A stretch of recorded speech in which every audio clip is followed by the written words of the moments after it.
Imagine walking through a field of tall grass. Without warning, a venomous snake lunges forward and sinks its fangs into your leg. Basic survival instinct dictates exactly what you should do next.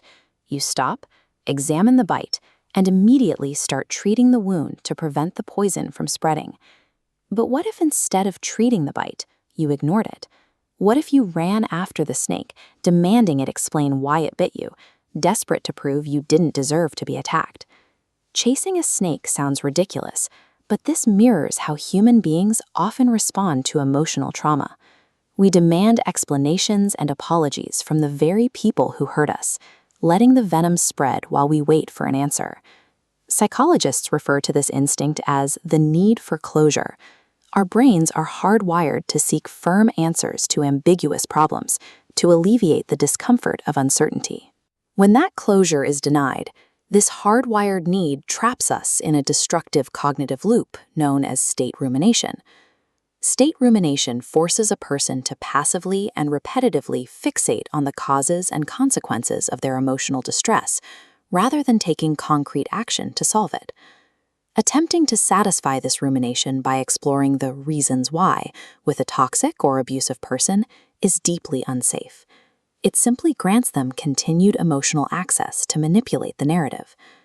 Treating the person who hurt you as a reliable narrator of your pain guarantees you will remain stuck in the trauma, endlessly chasing an impossible answer. Modern society has sold us the myth of closure, the false idea that we cannot truly heal until the perpetrator acknowledges their wrongdoing.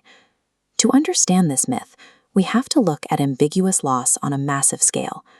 During the American Civil War, hundreds of thousands of soldiers died without known fates or marked graves.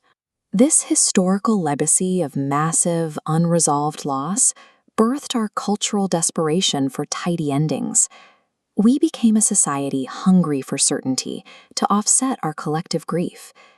But clinical therapists recognize that closure is often an impossible, manufactured endpoint.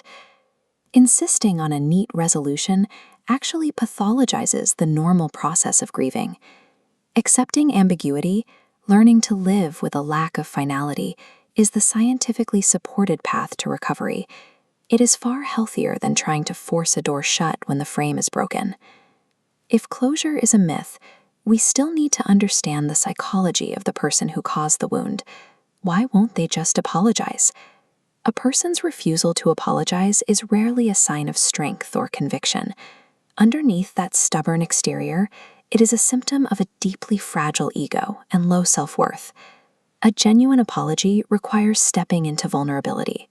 A person must possess enough self-esteem to absorb the emotional blow of admitting they were wrong without their identity crumbling.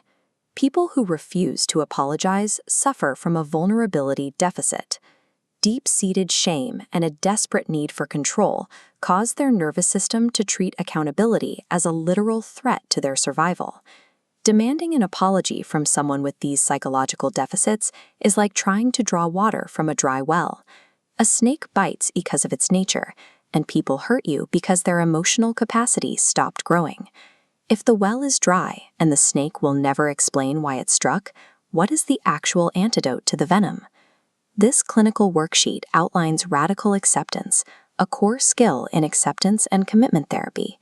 It defines acceptance as stopping the fight against reality. The premise is that rejecting reality turns pain into suffering. Refusing to accept facts keeps a victim trapped in long-term bitterness. Looking at this diagram, we see a psychological framework called turning the mind. It illustrates a literal fork in the road, highlighting the active, repeated choice to step away from the path of rejection and turn toward acceptance. Radical acceptance is the quiet power of maturity. It is the conscious decision to stop negotiating your self-worth with someone who is committed to misunderstanding you. Once that acceptance takes hold, a physical and mental shift has to occur. You have to walk away and definitively drop the need for an external explanation. This creates the space for post-traumatic growth, a psychological state where survivors heal from their trauma and develop into more resilient, driven individuals. Post-traumatic growth functions by taking the emotional energy previously wasted on rumination and chasing the snake and channeling it directly into productive, goal-oriented behavior. You do not need an apology to validate your pain, and you certainly do not need the perpetrator's courage to claim your own clarity. True emotional healing begins the second you stop running after the snake for answers, and finally look down to treat your own wounds.